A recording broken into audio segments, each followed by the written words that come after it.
अभिषेक academic classes में आपका स्वागत है। मैथ की नई क्लास है जिसमें हम दो चर रैखिक समीकरण के बारे में चर्चा करेंगे। इससे पहले दो चर रैखिक समीकरण की दो क्लास हो चुकी हैं जिसमें प्रतिस्थापन तथा विलोपन विधि से दो चर रैखिक समीकरण को कैसे हल किया जाता है इसके बारे में विस्तृत रूप से चर्चा की गई थी।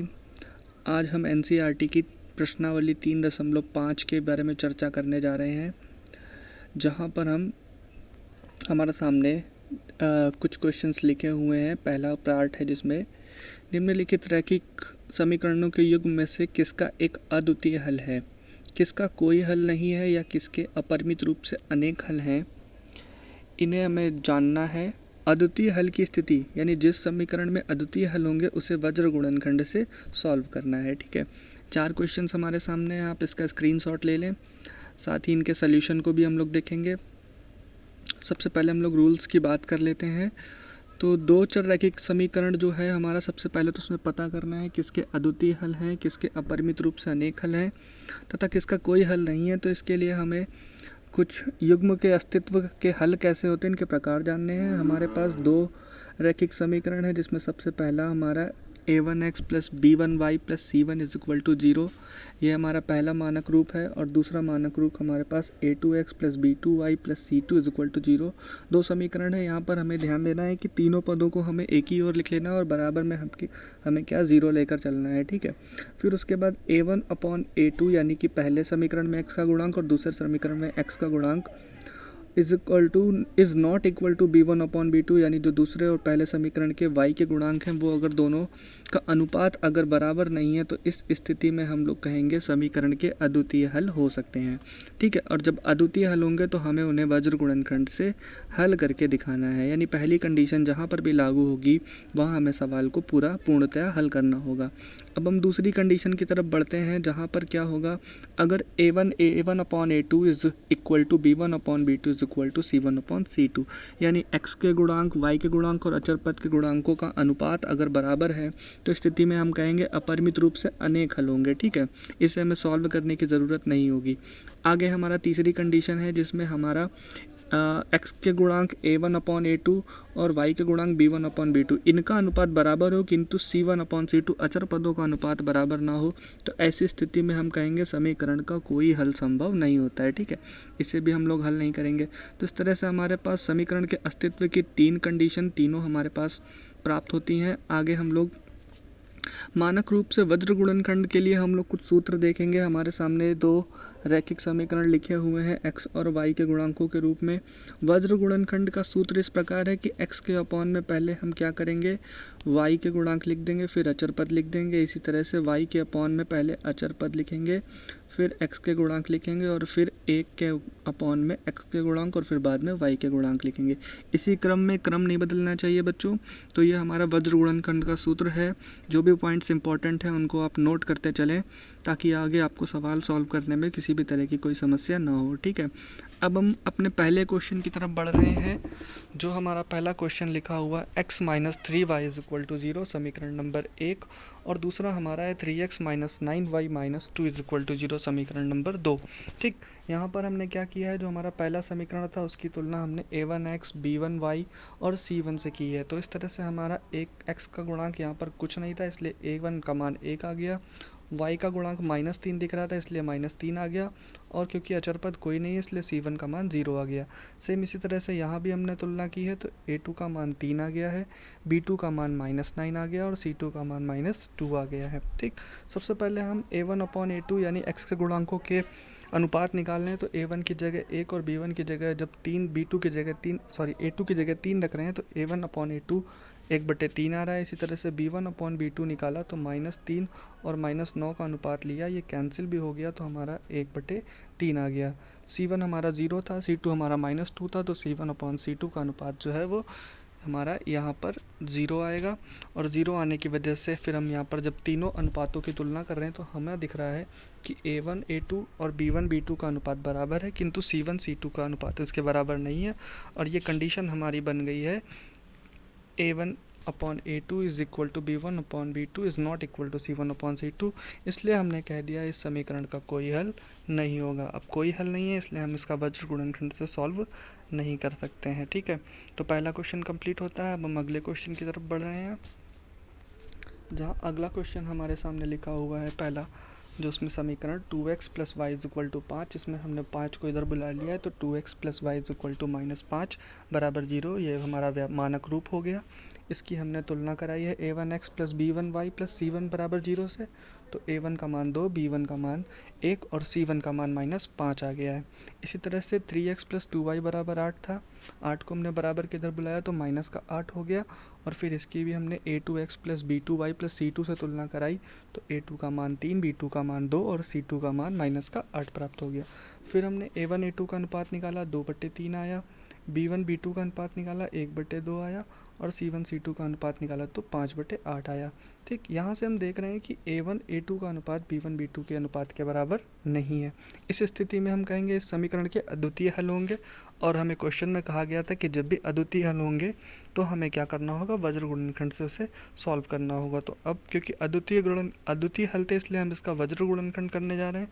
वज्र गुणनखंड का सूत्र आपके सामने लिखा हुआ है।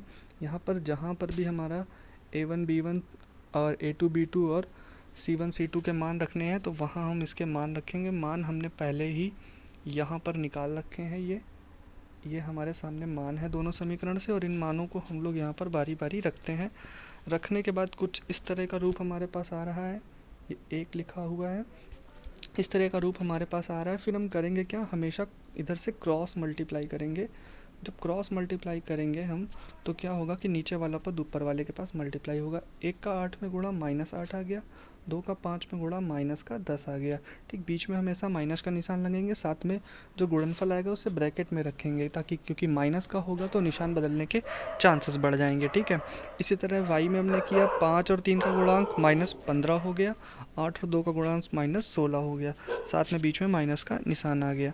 ठीक, इसी तरह 2 और 2 का गुणा 4 और साथ में 3 और 1 का गुणा होकर 3 आ गया। ठीक, तो इस तरह से हमारा ये इक्वेशन बन गया। अब हम क्या करेंगे, सबसे पहले ब्रैकेट खोलेंगे। ब्रैकेट खोलने पर हमारे पास क्या हो रहा है, ये -8, ये माइनस और माइनस मिलकर प्लस हो गया, गुणा होकर तो प्लस का 10 हो गया। इसी तरह यहाँ -16 और माइनस मिलकर प्लस का 16 हो गया, और ये हमारा 4 - 3 हो गया। ठीक, अब एक प्लस का और एक माइनस का तो घटेगा, तो 10 में से जब 8 घटाया तो 2 आया, 16 में से 15 घटाया तो 1 आया, 4 में से 3 घटाया तो 1 आया। ठीक, बड़े के सामने का निशान लेना था। सारे ही नंबर बड़े वाले जो थे वो पॉजिटिव थे, इसलिए सारी संख्या हमारी पॉजिटिव आ गई हैं। ठीक, तो अब हमारे पास बच रहा है x/2, y/1 और 1/1। ठीक, करेंगे क्या, बारी बारी से पहले और तीसरे पद की तुलना कर रहे हैं, तो यहाँ से क्रॉस मल्टीप्लाई करके x का मान 2 आ गया। ठीक, फिर इन दोनों की तुलना कर रहे हैं तो फिर यहाँ पर क्रॉस मल्टीप्लाई हुआ तो y का मान कितना आ गया, 1 आ गया। इस तरह से x और y का मान 2 और 1 प्राप्त हुआ। ठीक, ये वज्र गुणनखंड से हमारा समीकरण हल हुआ है। इसे हम प्रतिस्थापन विधि से सॉल्व करके देखेंगे तब भी यही आंसर आएगा, और विलोपन विधि से करेंगे तब भी यही आंसर प्राप्त होगा। ठीक है, तो वज्र गुणनखंड आपने सीख ली। अब हम लोग तीसरे क्वेश्चन की तरफ बढ़ते हैं। यहाँ पर भी सबसे पहले हमें इसके हल के अस्तित्व की जांच करनी है। उसके बाद फिर अगर यदि इनका अद्वितीय हल होगा तो हम क्या करेंगे, इन्हें वज्र गुणनखंड से सॉल्व करेंगे। पहला समीकरण 3x - 5y is equal to 20 को इधर बुलाया तो माइनस का हो गया, तुलना कराई मानक रूप से, तो a1 का मान 3, b1 का मान -5 और c1 का मान -20 प्राप्त हो गया। इसी तरह से 6x - 10y is equal to 40 था, 6x - 10y - 40 बराबर का प्लस का 40 इधर बुलाया तो माइनस का 40 हो गया। ठीक, फिर इसकी a2x b2y और c2 से तुलना कराई गई है, तो यहाँ से a2 का मान 6, b2 का मान -10 और c2 का मान -40 आ गया है। ठीक, पहले हमने a1/a2 यानी a1 a2 का अनुपात निकाला है, 3/6 रखकर कैंसिल किया तो 1/2 आ गया। ठीक, फिर हमने b1 b2 का अनुपात निकाला है, b1 की जगह -5 और c1 की जगह हमने और b2 की जगह हमने -10 रखा है। फिर इनको भी कैंसिल किया तो हमारा कितना आ गया, 1/2। ठीक, इसी तरह से हमने जब c1 c2 का अनुपात निकाला तो c1 की जगह -20 और c2 की जगह हमारा -40 रखा, तो ये भी हमारा कैंसिल होकर कितना आ गया, 1/2। तो देख पा रहे हैं कि a1 a2 का अनुपात, b1 b2 का अनुपात और c1 c2 का अनुपात बराबर 1/2 आ रहा है। ठीक है, जब तीनों अनुपात बराबर होंगे तो हमने पढ़ा था इस तरह की स्थिति में हम कहेंगे समीकरण के असीमित हल हो सकते हैं, यानी कई सारे हल हो सकते हैं। तो हमें केवल अद्वितीय हल होगा तभी वज्र गुणनखंड करना है। इसके अलावा किसी भी प्रकार का अगर हमारा दूसरी या तीसरी कंडीशन आती है तो हमें वज्र गुणनखंड नहीं करना था। यहीं से हमारा सवाल ये वाला कंप्लीट होता है। ठीक, आगे हम लोग बढ़ते हैं। लास्ट क्वेश्चन हमारा उस पार्ट में था, इसमें देखते हैं हमें क्या करना है। पहले समीकरण लिखा है x माइनस 3y माइनस 7 बराबर 0, मानक फॉर्म में लिखा हुआ है। सीधे हमने मानक समीकरण से तुलना कराई। a1 का मान 1, b1 का मान -3 और c1 का मान -7 आ गया है। ठीक, इसी तरह से 3x माइनस 3y माइनस 15 बराबर 0, इसकी भी हमने मानक समीकरण से तुलना कराई है। तो a2 का मान 3 आ गया है, b2 का मान -3 आ गया है और c2 का मान -15 आ गया है। फिर हमें इसके अस्तित्व की जांच करनी थी, तो हमने a1 a2 b1 b2 और c1 c2 का अनुपात निकाला है। ठीक, a1 a2 1/3 आ गया, b1 b2 3/3 था, कटकर हमारा 1 आ गया। ठीक है, और c1 c2 -7/-15, यानी कि ये हमारा 7/15 आ जाएगा। ठीक, यहाँ अगर हम लोग a1 a2 और b1 b2 की तुलना करें तो देख रहे हैं ये दोनों अनुपात बराबर नहीं है। एक का 1/3 था और एक का 1 था। तो इस तरह से हम कहेंगे समीकरण के अद्वितीय हल होंगे, और जैसे ही अद्वितीय हल का पता चलता है वैसे ही हम क्या करेंगे, इसका वज्र गुणनखंड करेंगे। वज्र गुणनखंड का सूत्र हमारे सामने लिखा हुआ है। यहाँ a1 a2 b1 b2 c1 c2 सारे 6 के 6 मान लिखे हैं। बारी बारी हमने यहाँ पर इस सूत्र में इन सारे मानों को रखा है।